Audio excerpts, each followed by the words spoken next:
आप सबसे जुड़कर खुशी हो रही है। इधर बीच चुनाव की भागदौड़ रही है, लेकिन आपके पत्रों और संदेशों के माध्यम से हमने देश और देशवासियों की उपलब्धियों पर एक दूसरे से अपनी खुशियां साझा भी की है। इस बार मन की बात की शुरुआत देश की एक ऐसी ही बहुत बड़ी उपलब्धि से करते हैं। साथियों, भारत ने विज्ञान को हमेशा देश की प्रगति से जोड़कर देखा है। इसी सोच के साथ हमारे वैज्ञानिक सिविल न्यूक्लियर प्रोग्राम को आगे बढ़ा रहे हैं। उनके प्रयासों से यह कार्यक्रम राष्ट्र निर्माण में अहम योगदान दे रहा है।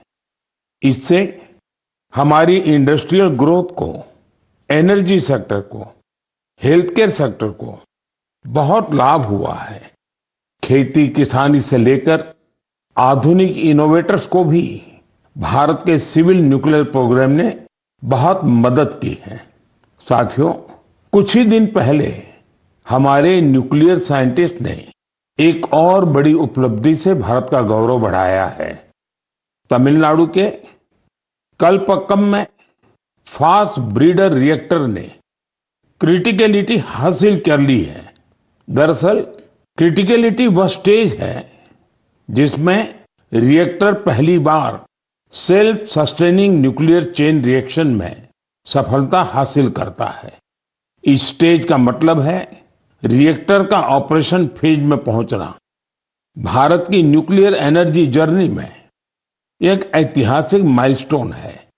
और बड़ी बात यह भी कि परमाणु रिएक्टर पूरी तरह स्वदेशी तकनीक से निर्मित है। साथियों, इसे ब्रीडर रिएक्टर क्यों कहते हैं, इसके पीछे भी एक वजह है। एक ऐसा सिस्टम है जो ऊर्जा के उत्पादन के साथ साथ भविष्य के लिए नया ईंधन भी खुद ही तैयार करता है। साथियों, मुझे मार्च 2024 का वह समय भी याद है जब मैं कलपक्कम में रिएक्टर की कोर लोडिंग का साक्षी बना था। मैं उन सभी को बधाई देता हूं जिन्होंने भारत के परमाणु कार्यक्रम में अपना अमूल्य योगदान दिया है। देशवासियों का जीवन बेहतर और आसान बनाने के लिए उनका यह प्रयास बहुत ही सराहनीय है। इससे विकसित भारत के हमारे संकल्प को भी एक नई ऊर्जा मिलेगी। मेरे प्यारे देशवासियों, मन की बात में आज मैं एक ऐसी शक्ति की बात करना चाहता हूं जो अदृश्य है, लेकिन जिसके बिना हमारा जीवन एक पल भी न चले। यही ताकत भारत को आगे बढ़ा रही है। यह हमारी पवन शक्ति है।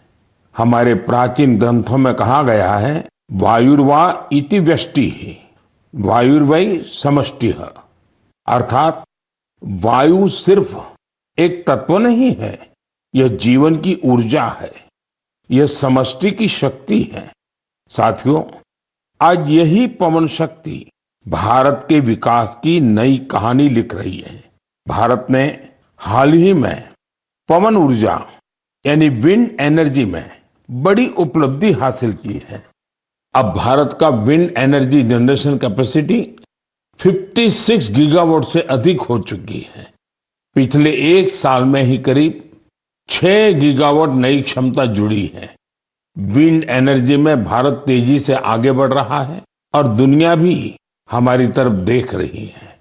साथियों, आज भारत विंड एनर्जी कैपेसिटी में दुनिया में चौथे स्थान पर है। यह हमारे इंजीनियरों की मेहनत है, यह हमारे युवाओं का परिश्रम है, यह देश की सामूहिक इच्छा शक्ति का प्रतीक है। साथियों, गुजरात, तमिलनाडु, महाराष्ट्र, राजस्थान, देश के अनेक राज्य इस सेक्टर में अपना परचम लहरा रहे हैं। गुजरात के कच्छ, पाटन, बनासकांठा जैसे क्षेत्र जहां पहले सिर्फ रेगिस्तान नजर आता था, आज वहां बड़े रिन्यूएबल एनर्जी पार्क बन रहे हैं। इसका लाभ युवाओं को मिल रहा है, नए अवसर बन रहे हैं, नई स्किल विकसित हो रही है, रोजगार के नए रास्ते खुल रहे हैं। साथियों, भारत के विकास के लिए सौर और पवन ऊर्जा जरूरी है। ये सिर्फ पर्यावरण की बात नहीं है, ये हमारे भविष्य की सुरक्षा है। इसमें हम सबकी भूमिका है। हमें बिजली बचानी है, हमें स्वच्छ ऊर्जा, क्लीन एनर्जी अपनानी है। देश में हर स्तर पर ऐसे प्रयास जरूरी हैं, क्योंकि इन्हीं से बड़ा बदलाव आता है। साथियों, मई महीने की शुरुआत एक पावन अवसर के साथ होने जा रही है। कुछ ही दिनों में हम बुद्ध पूर्णिमा मनाएंगे। मैं आप सभी देशवासियों को अपनी अग्रिम शुभकामनाएं देता हूं। भगवान गौतम बुद्ध का जीवन संदेश आज भी उतना ही प्रासंगिक है। उन्होंने हमें सिखाया है कि शांति हमारे भीतर से शुरू होती है। उन्होंने बताया है कि स्वयं पर विजय सबसे बड़ी विजय होती है। आज दुनिया जिस तरह के तनावों और संघर्षों से गुजर रही है, ऐसे समय में बुद्ध के विचार और भी अहम हो गए हैं। साथियों, दक्षिण अमेरिका के चिली में एक संस्था भगवान बुद्ध के विचारों को आगे बढ़ा रही है। लद्दाख में जन्मे ड्रपपोन ओजेर रिनपोछे के मार्गदर्शन में काम हो रहा है। यह संस्था ध्यान और करुणा को लोगों के जीवन से जोड़ रही है। कोची गुआज घाटी में बना स्तूप लोगों को शांति का अनुभव कराता है। वाकई यह देखकर गर्व होता है। भारत की प्राचीन धारा दुनिया तक पहुंच रही है। दूर दराज के लोग भी इससे जुड़ रहे हैं। साथियों, बौद्ध परंपरा हमें प्रकृति से जुड़ना भी सिखाती है। भगवान बुद्ध को ज्ञान एक वृक्ष के नीचे मिला था। प्रकृति हमारे जीवन का अभिन्न हिस्सा है। देश में भी ऐसे प्रयास हो रहे हैं। कर्नाटका में कर्मा मोनेस्ट्री इसका अच्छा उदाहरण है। यह मठ एक जीवंत वन क्षेत्र है जो 100 एकड़ में फैला है। इस वन में 700 से अधिक देसी वृक्षों को संरक्षित किया गया है। साथियों, बुद्ध का संदेश सिर्फ अतीत नहीं है, यह आज भी प्रासंगिक है और भविष्य के लिए भी जरूरी है। बुद्ध पूर्णिमा का यह अवसर प्रेरणा देता है। हम अपने जीवन में शांति बढ़ाएं, करुणा अपनाएं और संतुलन के साथ आगे बढ़े। मेरे प्यारे देशवासियों, आप सभी जानते हैं हमारे देश में अब 23 जनवरी यानी नेताजी सुभाष की जयंती से लेकर 30 जनवरी यानी गांधी जी की पुण्यतिथि तक गणतंत्र का महोत्सव मनाया जाता है। इसी महोत्सव का अहम हिस्सा होता है बीटिंग रिट्रीट। आज मैं आपसे बीटिंग रिट्रीट की चर्चा कर रहा हूं, क्योंकि इसके पीछे खास वजह है। साथियों, आपने देखा होगा यह समारोह अलग अलग बैंड्स की विविध संगीत परंपराओं को दर्शाता है। बीते कुछ सालों से इसमें भारतीय संगीत का समावेश बढ़ा है और ये देश के लोगों को भी बहुत पसंद आ रहा है। इस साल की बीटिंग रिट्रीट सेरेमनी भी बहुत यादगार रही थी। एयरफोर्स, आर्मी, नेवी और सीएपीएफ के बैंड्स ने बहुत ही अच्छी परफॉर्मेंस दी थी। साथियों, शानदार म्यूजिक के साथ साथ जानदार फॉर्मेशंस का ये कार्यक्रम सबका ध्यान खींचता है। एयरफोर्स बैंड ने सिंदूर फॉर्मेशन बनाया, नेवल बैंड ने मत्स्य यंत्र फॉर्मेशन बनाया, वही आर्मी बैंड के परफॉर्मेंस में वंदे मातरम के 150 साल और क्रिकेट में भारत की सफलता को भी दर्शाया गया। साथियों, बीटिंग रिट्रीट के बीते जाने के बाद ये सारी मेहनत, ये उपलब्धि धीरे धीरे ओझल हो जाती थी, लेकिन अब इसे लेकर बहुत ही अच्छा प्रयास हुआ है। बीटिंग रिट्रीट का म्यूजिक पहली बार वेव्स ओटीटी पर भी उपलब्ध है। आने वाले समय में यह दूसरे प्लेटफॉर्म्स पर भी मौजूद होगा। आप इसे जरूर सुने। आपको अपनी आर्म्ड फोर्सेस और उनकी परंपराओं पर बहुत गर्व होगा। साथियों, पिछले कुछ वर्षों में देश के अलग अलग हिस्सों से प्रकृति के संरक्षण की प्रेरक कहानियां सामने आई हैं। ये कहानियां हमें उम्मीद देती हैं और गर्व से भर देती हैं। मैं मन की बात के श्रोताओं से कुछ उदाहरण साझा करना चाहता हूं। इनको सुनकर आपका मन प्रसन्न हो जाएगा। पहले बात कच्छ के रण की। बरसात खत्म होते ही यहाँ की धरती जीवंत हो जाती है। हर साल लाखों फ्लेमिंगो यहाँ आते हैं। पूरा इलाका गुलाबी रंग से रंग जाता है, इसलिए इसे फ्लेमिंगो सिटी कहा जाता है। ये पक्षी यहीं घोंसले बनाते हैं और अपने बच्चों को बड़ा करते हैं। कच्छ के लोग इन्हें लाखाजी के बाराती कहते हैं। अब लाखाजी के बाराती कच्छ में पर्यावरण संरक्षण के बड़े सुंदर प्रतीक बन गए हैं।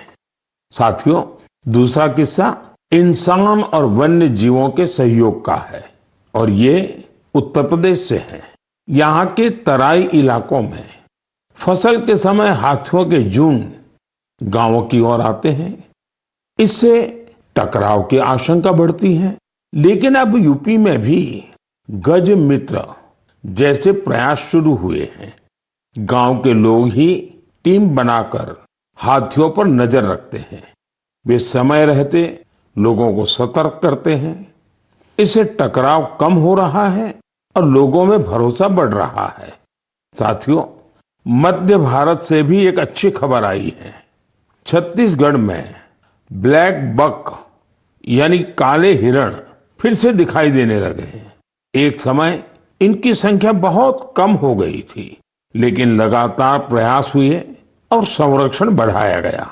आज ये फिर से खुले मैदानों में दौड़ते नजर आते हैं। ये हमारी खोती विरासत की वापसी है। ऐसे ही उम्मीद ग्रेट इंडियन बस्टर्ड यानी गोडावण के संरक्षण में भी दिख रही है। ये पक्षी हमारे रेगिस्तानी इलाकों की पहचान हुआ करती थी, लेकिन एक समय इसकी संख्या बहुत कम रह गई थी। हालत ये थी कि ये पक्षी लुप्त होने की कगार पर पहुंच गई थी, लेकिन अब इसके संरक्षण के लिए बड़ा अभियान चल रहा है। वैज्ञानिक तरीके अपनाए जा रहे हैं, प्रजनन केंद्र बनाए गए हैं और अब नए जीवन की शुरुआत दिखाई दे रही है। साथियों, प्रकृति और मानव अलग नहीं है, हम एक दूसरे के साथी हैं। जब हम प्रकृति को समझते हैं, उसका सम्मान करते हैं और उसके साथ मिलकर चलते हैं, तो बदलाव साफ दिखाई देता है। आज यही बदलाव देश के कोने कोने से नई उम्मीद बनकर सामने आ रहा है।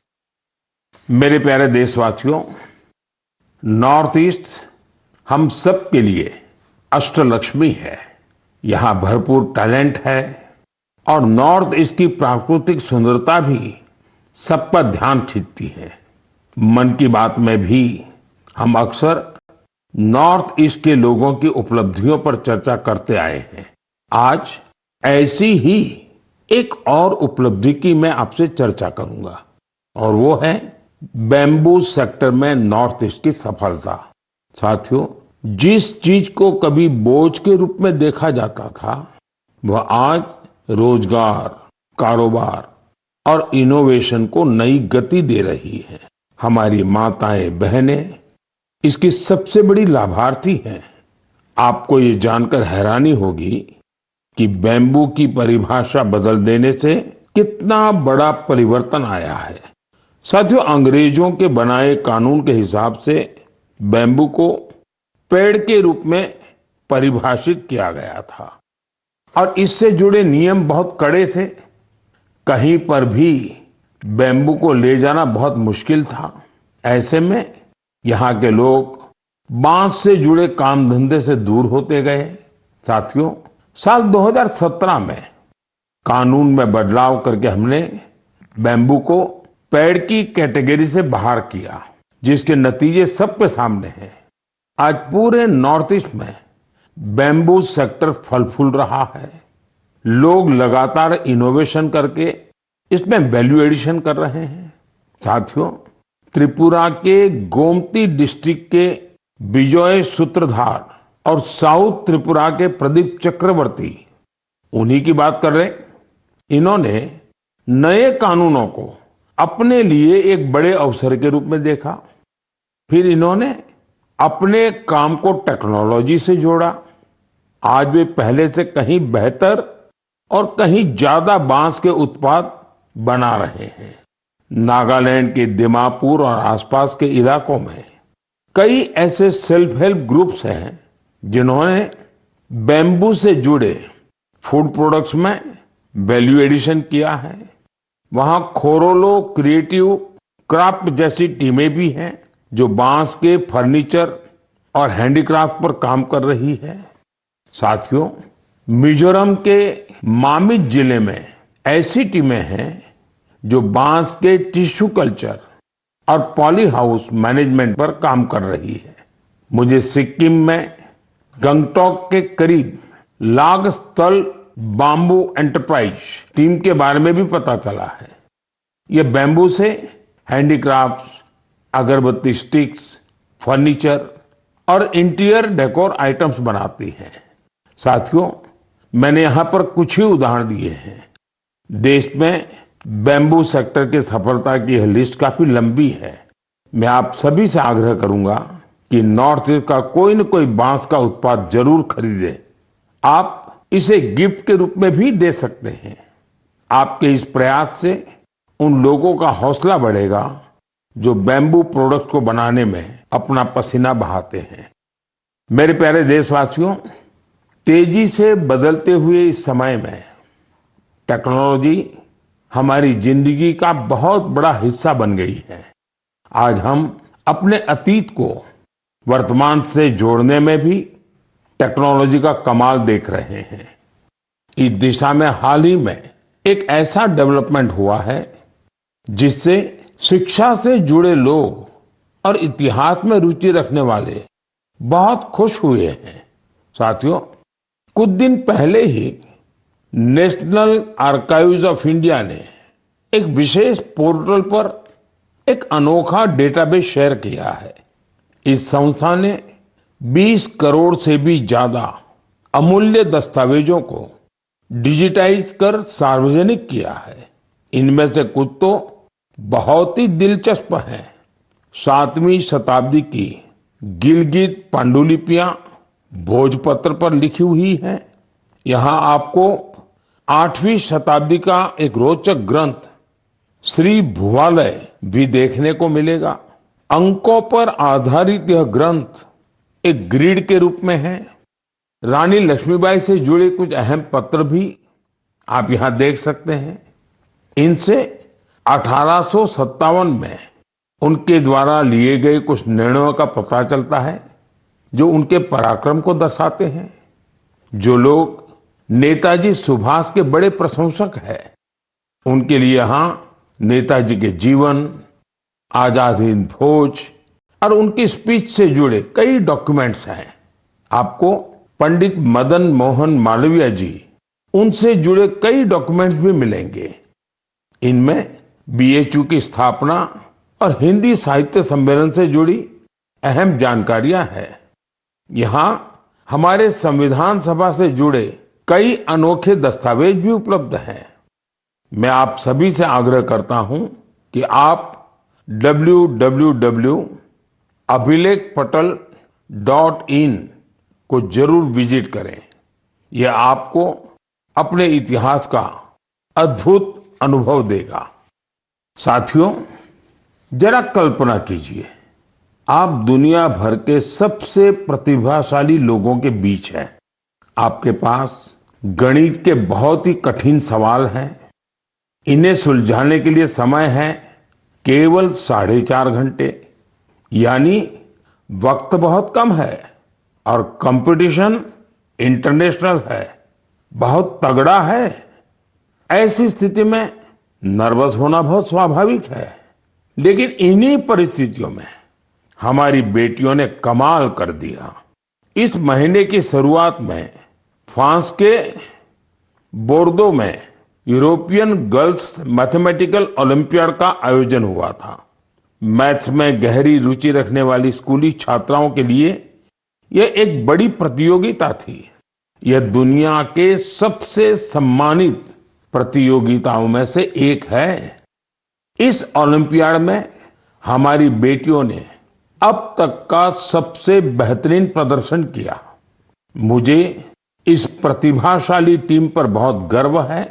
इसमें मुंबई की श्रेया मुंदड़ा, तिरुवनंतपुरम की संजना चाको, चेन्नई की शिवानी भरत कुमार और कोलकाता की श्रीमयी बेरा शामिल थी।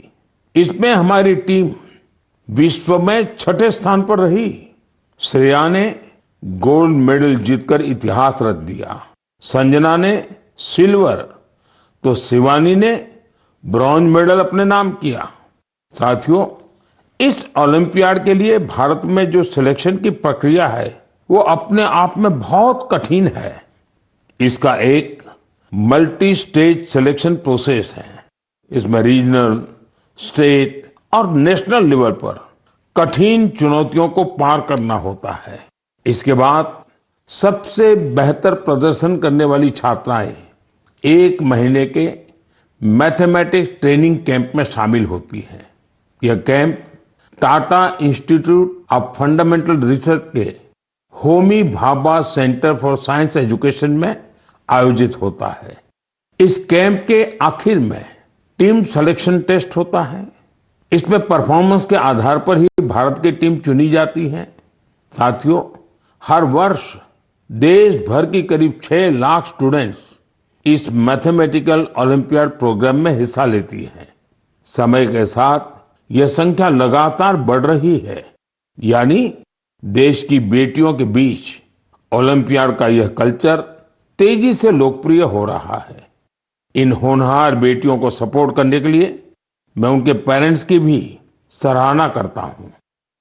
मेरे प्यारे देशवासियों, हमारे देश में इस समय एक बहुत अहम अभियान चल रहा है जिसके बारे में हर भारतीय को जानकारी होनी जरूरी है। ये है जनगणना का अभियान। यह दुनिया की सबसे बड़ी जनगणना है। साथियों, जो साथी पहले से इस तरह की प्रक्रिया से गुजरे हैं, इस बार जनगणना का उनका अनुभव अलग होने वाला है। जनगणना 2027 को डिजिटल बनाया गया है।